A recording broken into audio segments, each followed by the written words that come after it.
ॐ त्र्यम्बकं यजामहे सुगन्धिं पुष्टिवर्धनम् उर्वारुकमेव बन्धनात् मृत्योर्मुक्षीयमामृतात्। जय शिव शंकर, जय भोलेनाथ। श्रावण मास का महात्म सुनने वाले सभी भक्तों का आज की कथा में हार्दिक स्वागत है। भगवान भोलेनाथ की कृपा सदैव ही आप सभी पर और आपके समस्त परिवारजनों पर बनी रहे। तो आइए आज आप सुनेंगे 24वें अध्याय का महात्म।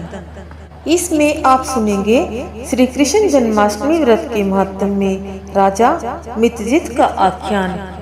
ईश्वर बोले, हे ब्रह्मपुत्र, पूर्व कल्प में दैत्यों के भार से अत्यंत पीड़ित हुई पृथ्वी बहुत व्याकुल तथा दीन होकर ब्रह्मा जी की शरण में गई।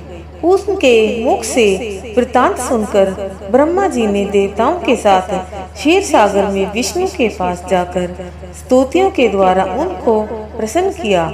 तब नारायण श्री हरि सभी दिशाओं में प्रकट हुए और ब्रह्मा जी के मुख से संपूर्ण वृतांत सुनकर बोले, हे देवताओं, आप लोग डरे मत। मैं वसुदेव के द्वारा देवकी के गर्भ से अवतार लूंगा और पृथ्वी का संताप दूर करूंगा। सभी देवता लोग यादवों का रूप धारण करें, ऐसा कहकर भगवान अंतर्ध्यान हो गए। समय आने पर वह देवकी के गर्भ से उत्पन्न हुए। वसुदेव ने कंस के भय से उन्हें गोकुल पहुंचा दिया और कंस का विनाश करने वाले उन कृष्ण का वहीं पर पालन पोषण हुआ। बाद में मथुरा में आकर उन्होंने अनुचरों सहित कंस का वध किया तथा पूर्ववासियों ने आदर पूर्वक यह प्रार्थना की, हे कृष्ण, हे कृष्ण, हे महायोगी, हे भक्तों को अभय देने वाले, हे देव, हे शरणागत वत्सल, हम शरणागतों की रक्षा कीजिए। हे देव, हम आपसे कुछ निवेदन करते हैं, इसे आप कृपा करके हम लोगों को बताएं। आपके जन्मदिन के कृत्य कोई कहीं भी नहीं जानता। वह सब आपसे जानकर हम सभी लोग उस जन्मदिन पर वर्धापन नामक उत्सव मनाएंगे। अपने प्रति उनकी भक्ति, श्रद्धा तथा सौहार्द को देखकर श्री कृष्ण ने अपने जन्मदिन के संपूर्ण कृत्य को उनसे कह दिया। उसे सुनकर उन पूर्ववासियों ने भी विधान पूर्वक उस व्रत को किया। तब भगवान ने प्रत्येक व्रतकर्ता को अनेक वर प्रदान किए। इस प्रसंग में एक प्राचीन इतिहास भी कहा जाता है। अंग देश में उत्पन्न एक मितजित नामक राजा था। उसका पुत्र महासेन सत्यवादी था तथा सन्मार्ग पर चलने वाला था। सब कुछ जानने वाला वह राजा अपनी प्रजा को आनंदित करता हुआ उनका विधिवत पालन करता था। इस प्रकार रहते हुए उस राजा का अकस्मात दैव योग से पाखंडियों के साथ बहुत काल पर्यंत साचर्य हो गया और उनके संसर्ग से वह राजा अधर्म परायण हो गया।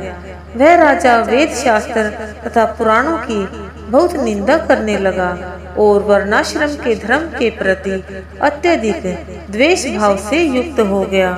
हे मुनि श्रेष्ठ, बहुत दिन व्यतीत होने के पश्चात काल की प्रेरणा से वह राजा मृत्यु को प्राप्त हुआ और यमदूतों के अधीन हो गया। यमदूतों के द्वारा पाश में बांधकर पीटते हुए यमराज के पास ले जाते हुए वह बहुत पीड़ित हुआ। दुष्टों की संगति के कारण उसे नरक में गिरा दिया गया और वहाँ बहुत समय तक उसने यातनाएं प्राप्त की। यातनाओं को भोग कर अपने पाप के शेष भाग से वह पिशाच योनि को प्राप्त हुआ। भूख व प्यास से व्याकुल वह भ्रमण करता हुआ मारवाड़ देश में आकर किसी वैश्य के शरीर में प्रवेश करके रहने लगा। वह उसी के साथ पुण्यदायिनी मथुरापुरी चला गया। वहाँ पास के ही रक्षकों ने उस पिशाच को उसके गृह से निकाल दिया। तब वह पिशाच वन में तथा ऋषियों के आश्रम में भ्रमण करने लगा। किसी समय दैवयोग से श्री कृष्ण जन्माष्टमी के दिन व्रत करने वाले मुनियों तथा द्विजों के द्वारा महापूजा तथा नाम संकीर्तन आदि के साथ रात्रि जागरण किया जा रहा था। वहां पहुंचकर उसने विधिवत सब कुछ देखा और श्री हरि की कथा का श्रवण किया। इससे वह उसी क्षण पाप रहित, पवित्र तथा निर्मल मन वाला हो गया। वह यमदूतों से मुक्त हो गया और प्रेत योनि छोड़कर विमान में बैठ दिव्य भोगों से युक्त हो विष्णु लोक पहुँच गया। इस प्रकार इस व्रत के प्रभाव से पिशाच योनि को प्राप्त उस राजा को विष्णु का सानिध्य प्राप्त हुआ।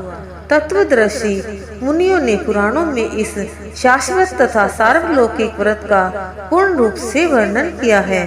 सभी कामनाओं को पूर्ण करने वाले इस व्रत को करके मनुष्य सभी वांछित फल प्राप्त करता है। इस प्रकार जो कृष्ण जन्माष्टमी के दिन इस शुभ व्रत को करता है वह इस लोक में अनेक प्रकार के सुखों को भोग कर शुभ कामनाओं को प्राप्त करता है। हे ब्रह्मपुत्र, वहाँ बैकुंठ में 1,00,000 वर्ष तक देव विमान में आसीन होकर नानाविध सुखों का उपभोग करके अवशिष्ट पुण्य के कारण इस लोक में आकर सभी ऐश्वर्यों से समृद्ध तथा सभी अशुभों से रहित होकर महाराजाओं के कुल में उत्पन्न होता है। वह कामदेव के समान स्वरूप वाला होता है। जिस स्थान पर कृष्ण जन्मोत्सव की उत्सव विधि लिखी हो अथवा सभी सौंदर्य से युक्त श्री कृष्ण जन्म सामग्री किसी दूसरे को अर्पित की गई हो अथवा उत्सव पूर्वक अनुष्ठित व्रतों से विश्व श्रेष्ठ श्री कृष्ण की पूजा की जाती हो, वहाँ शत्रुओं का भय कभी नहीं होता। उस स्थान पर मेघ व्यक्ति की इच्छा करने वाले मात्र से वृष्टि करता है और प्राकृतिक आपदाओं से भी कोई भय नहीं होता। जिस घर में कोई देव की पुत्र श्री कृष्ण के चरित्र की पूजा करता है वह घर सब प्रकार से समृद्ध रहता है और वहाँ भूत प्रेत आदि बाधाओं का भय नहीं होता है। जो मनुष्य किसी के साथ में विशांत होकर इस व्रतोत्सव का दर्शन कर लेता है वह भी पाप से मुक्त होकर श्री हरि के धाम जाता है। इस प्रकार श्री स्कंद पुराण के अंतर्गत ईश्वर सनत कुमार संवाद में श्रावण मास महात्म में जन्माष्टमी व्रत कथन नामक 24वां अध्याय पूर्ण हुआ।